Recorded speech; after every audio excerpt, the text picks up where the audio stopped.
Hi everyone, welcome. I'm out here in my yard, and what you see here in front of us is a couple of trash pails. One of the trash pails, the one over here, is the one that I use for my everyday composting. All kinds of trimmings from the garden go in there, pretty much all the kitchen scraps other than the ones that I selectively choose and put aside for feeding to the worms down in the wormery.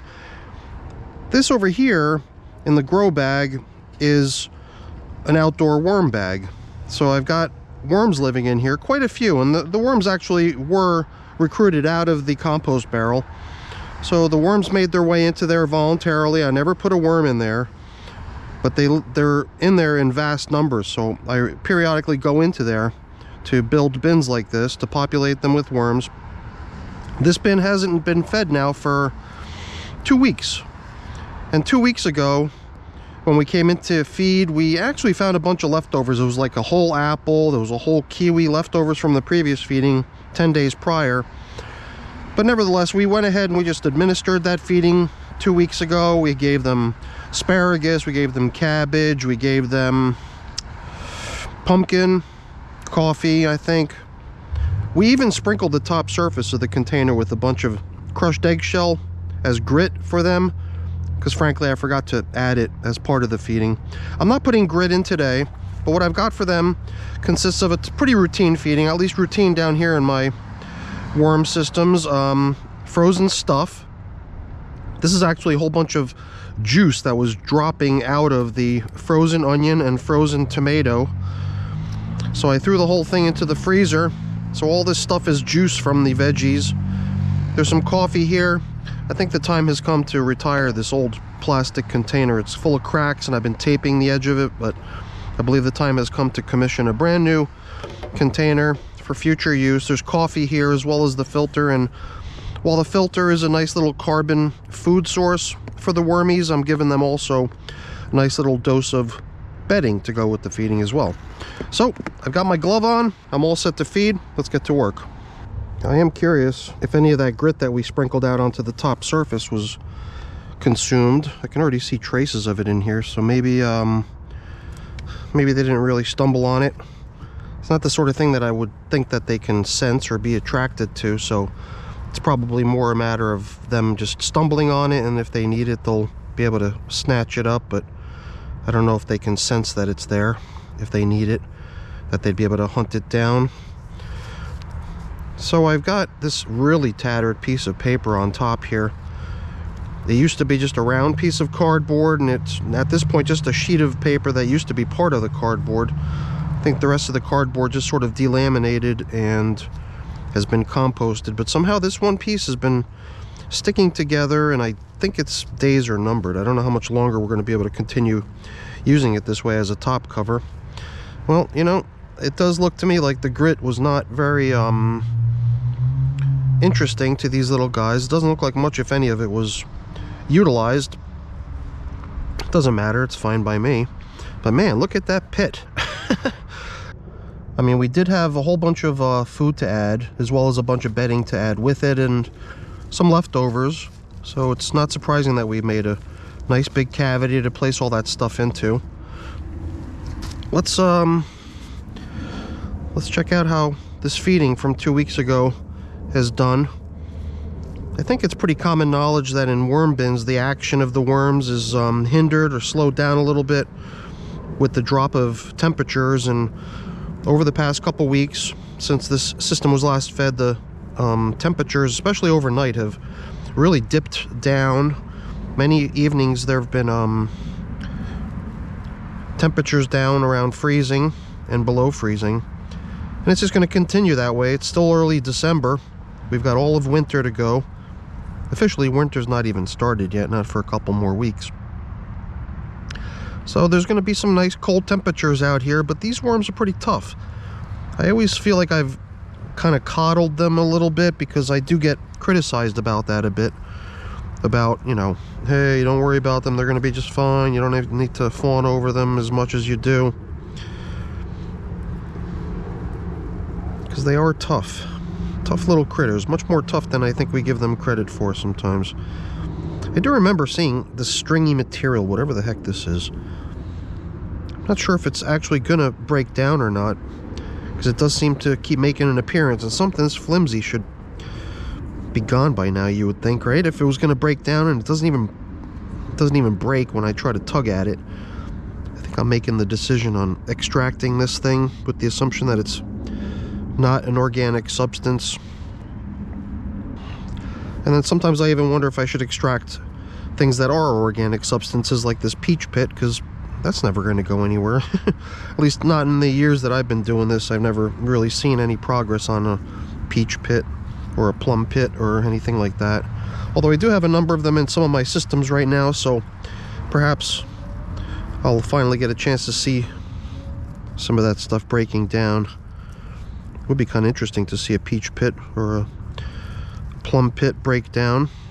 Man, there are lots and lots of worms in here. This, I think, okay, we're finally seeing some progress on the kiwi. The kiwi is pretty much down to almost just the skin anymore. A little bit of the gooey, meaty stuff of the fruit still inside of it, but not much. This, I think, is another kiwi, but this one, I think that was the main difference, was I did sort of break open this kiwi by accident last time, just by lifting it up. I think I punctured it with my fingertip, so it made access to the inside of it pretty easy for the worms, as opposed to the other one not really being breached yet, interestingly enough. Just feels like kind of like a water balloon or something, you know, like a sandbag. You can feel the mushy stuff inside of it. But it's not yet been infiltrated from the look of it. This looks like the filter, coffee filter from a coffee feeding. I can still feel other chunks of leftovers down here. Yeah, there it is. It's kind of what I was sort of fishing around for, thinking that there's probably still a good amount of, if not the entire apple, which goes back 14 days. We found it as a leftover from the feeding that was prior, which was 10 days. So we're in excess of 3 weeks now on this apple. Oh, I feel something else. It's starting to make me wonder if adding food today is necessary, because there's a good number of leftovers in here. This thing has the distinct scent of what it is, which is usually not the case. A lot of times in worm bins, you don't really sense the odor of any of the stuff that you're composting. But this is clearly cabbage. I could tell from its scent. Gosh, I am tempted to withhold today's feeding, because as I continue to comb down here within the feeding area, I'm just finding more leftovers. It was a pretty generous feeding last time, I guess. More generous, I suppose, than I remembered. So I'm wondering if we should do something else with that big block of frozen tomatoes and onions. Maybe we should just pay my compost barrel a quick visit and throw it in there. Because in here it almost seems like we'd have a glut. Just way too much stuff. These are more hard things that might never break down. The pits out of some cherries. I'm guessing that the slowdown in composting action here in this bin is probably due to the cold. It's definitely chilly down here as I pick through this material. It's not to say that the worms have gone dormant. They're certainly continuing to break down the stuff that's in this system. This seems to be like another strand of whatever that stuff was, so I think I'm pulling this out too.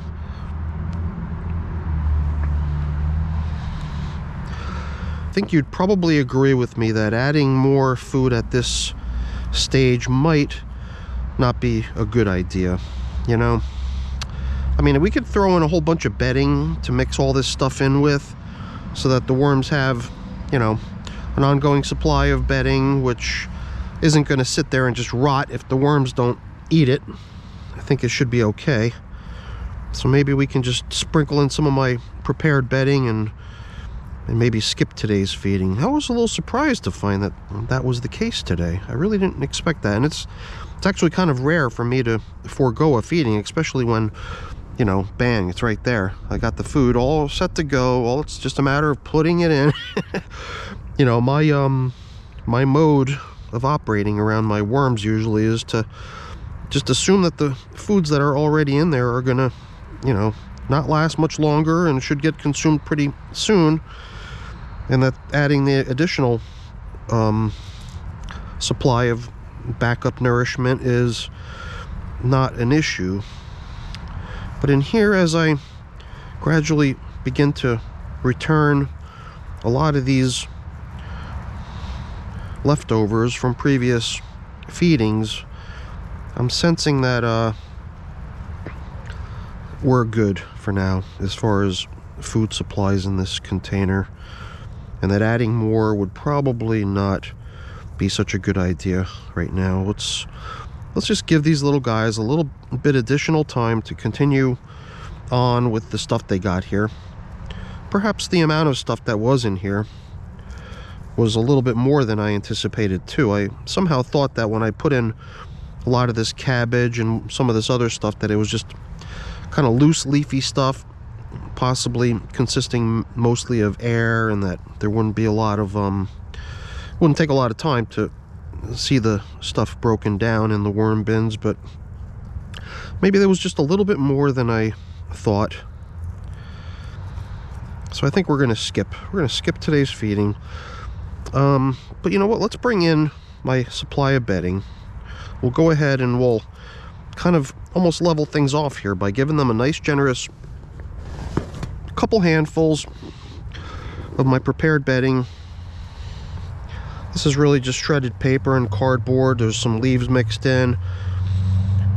I've even been sort of dosing it with little samples of vermicompost from my active worm bins to introduce the bacteria and the microbes and all of the beneficial microscopic life forms that aid in the worm bins, to sort of occupy this material in advance of it being used. I've even poured in some veggie juices to, you know, kind of feed the life in here. So it's a nice kind of mix. I hope the worms like it. So, geez, maybe I can just sort of consider all of this extra bedding as a feeding, or maybe we can at least do away with some of our stuff here, right? Maybe we'll feed them this coffee alone and leave it at that. That'll be sufficient, I think. Combined with the leftovers that are scattered down in here, and there's a lot of them, I think we're gonna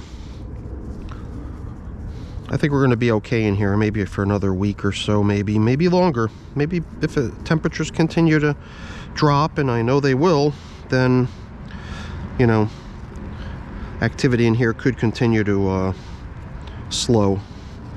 I don't know. I usually don't use these feeding zone indicators like I do down in my wormery out here. Out here, since it's a circular bin, somehow when I'm dealing with these circular shaped containers, I feel like feedings naturally need to occur down the middle. There's no corners, there's no, you know, edges, there's no walls, no nothing. So, you know, in my mind, feedings sort of belong down the center in a container shaped like this. Okay. Oh well, you know, it's always fun checking in on this system, even though I didn't get a chance to do away with these leftovers that I had hoped to feed these little guys. I'll find some other place to put that stuff. That shouldn't really be a problem. Maybe I'll even just hang out here and produce another short video that consists of us checking in on my outdoor compost barrel to get rid of that stuff. It's really not the type of stuff that I consider my subject matter. I don't really do much with the compost barrel other than, you know, show it in my videos when I'm going in there to recruit worms. Other than that, it's not really one of the things that we check in on regularly, but it is always interesting to go in there. So I don't know, we'll see. Maybe I will, maybe I won't. You gotta decide. Alright, that's kind of nice. It is kind of nice watching the volume of the material in the system continue to grow, and just like a lot of my systems where I've been really generous with the bedding lately, it does seem like I could probably just, you know, halt feedings for quite a long time and the worms should be okay, breaking down leftovers as well as all the bedding that occupies the systems. So I don't know, maybe at some point soon we'll make the decision to stop feeding this system, perhaps, you know, based on the fact that we are reaching capacity, and then let it sort of drive itself towards completion. But for now, that's all we've got for the outdoor worm bag today. I guess we'll be oops, this little guy, let's get, well, you know what, when I find these little guys in my bins down in the wormery, I always do away with them, but out here it seems realistic to expect that besides the worms that we occupied this system with, there'd be other creatures making themselves at home in here, taking advantage of the food in here. So we're not going to worry about little guys like this. Just going to let them hang out and help. All right, everyone, I got a few things to put away and clean up around here, but I'm not going to waste your time with that. Before I go, let me really quickly say thank you. Thanks so much for watching. Hopefully you enjoyed the video. If you did, please remember to leave me a thumbs up. That's always really appreciated. And if you haven't done so already, please also consider subscribing to the channel too. That's really appreciated as well. All right, everyone, thanks for watching. Have a great day.